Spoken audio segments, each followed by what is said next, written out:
वैसे तो मैं ये मनी कंट्रोल यूज़ करता नहीं हूँ एनालिसिस के लिए, बट अभी मैंने ऐसे ही ओपन करके देखा तो यहाँ पर देखो क्या सजेशन दे रहा है ये लॉन्ग टर्म वेल्थ क्रिएट। इसका एक बार स्क्रीनशॉट लेते हैं अपन। ये देखो ये लॉन्ग टर्म वेल्थ क्रिएटर इस पर सिलेक्टेड है, ठीक है। अब इसमें ये चीज़ क्या कर रहा है, क्या क्या बता रहा है देखो। लॉन्ग टर्म वेल्थ क्रिएटर्स में ये बता रहा है small cap fund, infrastructure fund. ये इंफ्रास्ट्रक्चर फंड ये सेक्टोरियल थीमेटिक फंड में आ जाता है। जैसे एआई का थीम चल रहा है या ईवी का थीम चल रहा है, राइट, तो ये थीमेटिक फंड में आ जाता है। स्मॉल कैप मतलब एक सिंगल कैप को प्रमोट कर रहा है। अब ये है ना एडवाइस नहीं कर रहा है, ठीक है, बट जो अभी नॉर्मल रिटेल इन्वेस्टर्स जो होते हैं वो आते हैं और उनको ये 3 ऑप्शन दिख रहा है। अभी हम लोग ये तीनों का एनालिसिस करेंगे कैसे उनको दिखाया जाता है, ठीक है, नॉर्मली। तो यहाँ पर आने के बाद ये 3 ऑप्शन दिख रहे हैं, उसमें ये लॉन्ग टर्म वेल्थ क्रिएटर्स में है। अब देखो ये कैसा है ना, अगर आप स्मॉल कैप में डालते हो, सॉरी स्मॉल कैप में डालते हो बेसिकली, ठीक है, या ये जो इंफ्रास्ट्रक्चर फंड है, ये इंफ्रास्ट्रक्चर फंड का मतलब क्या होता है कि इंडिया का जो इंफ्रास्ट्रक्चर ग्रोथ हो रहा है, ठीक है, तो उसमें अलग अलग सेक्टर्स होते हैं, जैसे कैपिटल गुड सेक्टर हो गया, ट्रांसपोर्टेशन सेक्टर हो गया, ऐसे मिला के लोग एक इंफ्रास्ट्रक्चर जो पूरा ओवरऑल इंडिया का ग्रोथ करेगा, तो ये फंड भी साथ में ग्रोथ करेगा, ऐसा अजम्पशन है, ठीक है। उसको बोलते हैं, मतलब उस वो हिसाब से लोग कंपनी में इन्वेस्टमेंट करते हैं, इसलिए इंफ्रास्ट्रक्चर फंड हो गया। तो ये कैसे फंड सजेस्ट कर रहा है देखो, single single mid cap suggest कर रहा है। फिर ये PSU, अभी PSU की रैली ख़त्म हो गई भाई। ये 1 ईयर का रिटर्न ही दिख रहा है यहाँ पर देखो 4%। ये मिड कैप का 1 ईयर का रिटर्न 3%। ये मिड कैप का 1 ईयर का रिटर्न -7%। ये स्मॉल कैप के रिटर्न देखो अभी ये ख़त्म हो रहा है इससे इससे का लास्ट ईयर 20 की रेंज में था, अभी ये 12 की रेंज में आ गया, 10-12 की रेंज में, ठीक है। ये देखो यहाँ पर फिर स्मॉल कैप, ये देखो माइनस रिटर्न, 7% रिटर्न। ये ऐसे फंड सजेस्ट कर रहा है रिटेल इन्वेस्टर्स को, सजेस्ट नहीं कर रहा है, बेसिकली दिखा रहा है, ठीक है। अब वो लोग क्या करते हैं बेसिकली, यहाँ पर आते हैं और फिर देखते रहे 3 साल में तो इतना रिटर्न दिया है ना, और ये CAGR रिटर्न कैलकुलेट करके अपने हिसाब से लोग खरीद देता है। अब हम लोग जाते हैं निफ्टी को जो आउट परफॉर्म किए वो फंड्स अभी बताएगा, आप देखते क्या फंड्स बताता है। ये ऐसा क्यों आ रहा है, ठीक है। यहाँ पर थोड़े डिसेंट फंड बता रहा है, मतलब डिसेंट फंड मतलब ये भी बहुत मतलब बहुत ज़्यादा कंसंट्रेशन वाले फंड्स आ रहे हैं इसमें, क्योंकि लार्ज कैप आ रहा है, लार्ज एंड मिड कैप आ रहा है। देखो पूरी line large and mid cap की दिख रहा है। इसने आउट परफॉर्म किया है मार्केट निफ्टी को, निफ्टी 50 को बेसिकली कंसिडर कर रहा है, ठीक है। तो ये पूरा पूरा जितने लाइन है पूरी लार्ज एंड मिड कैप की, मैंने कुछ भी इधर सिलेक्ट नहीं किया हूँ, ये खुद ही यहाँ पर आ रहा है। और ये जो ऐड चल रही है 3, ये अलग, ठीक है, देख सकते हो सब पूरा large and mid cap suggest करा, मतलब और कोई फंड लो ही मत, सिर्फ लार्ज एंड मिड कैप में पूरा पैसा डाल दो।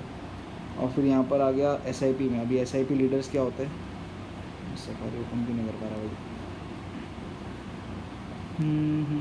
SIP लीडर्स ये मैं भी आपके साथ ही एनालिसिस कर रहा हूँ, ठीक है। ये इसमें ज़्यादा दिमाग लगाना ही नहीं है, बेसिकली क्या सजेस्ट कर रहा है आप देख सकते हो उसमें। अभी SIP लीडर्स तो बहुत इंटरेस्टिंग चीज़ है, ये तो बहुत ज़्यादा इंटरेस्टिंग है, मैं आपको बताता हूँ कैसे इंटरेस्टिंग है, ठीक है।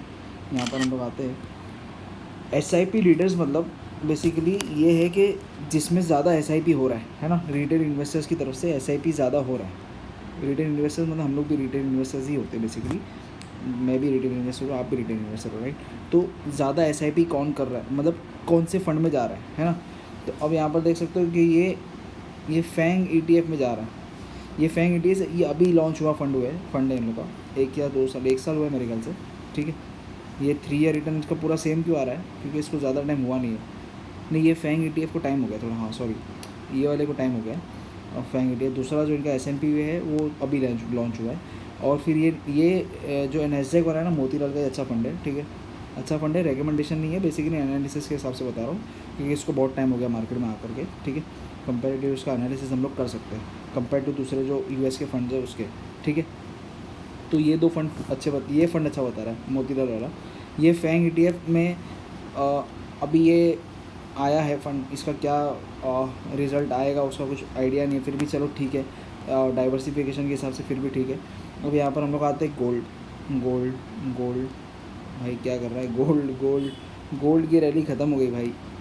गोल्ड अब नीचे आ रहा है, ऊपर जा सकता है वो अलग बात है, लेकिन अब इन्वेस्टमेंट पूरा सिर्फ गोल्ड में ही करेगा क्या इंसान, यहाँ तक गोल्ड ही चल रहा है पूरे, कितने 5-7-8 फंड्स ने सजेस्ट कर दिया गोल्ड के। अब क्योंकि वो एनवीडिया वाली रैली चली थी, अभी वो स्पेस एक्स का आईपीओ आया, तो मतलब इंसान का ऐसा हो गया कि भाई यूएस में पैसा लगाना चाहिए, वहाँ पर ज़्यादा पैसे बनते हैं, ठीक है। वो हिसाब से लोग को यहाँ पर ये बता रहा है, ये सब ये जितना दिख रहा है यूएस इक्विटी, ग्लोबल एमर्जिंग, ये ग्लोबल एमर्जिंग में भी यूएस इक्विटी के सोच के लोग डाल रहे होंगे, ठीक है।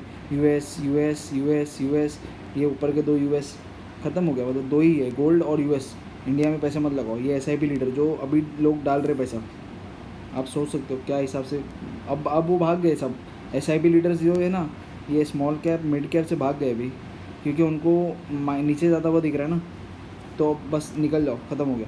भाई अगर कोई भी फंड में पैसा डालना है ना, जैसे स्मॉल कैप में भी अगर डालते हो, तो हर फंड का एक साइकिल होता है यार, कोई भी मतलब हर मार्केट, हर एसेट का एक साइकिल होता है, राइट।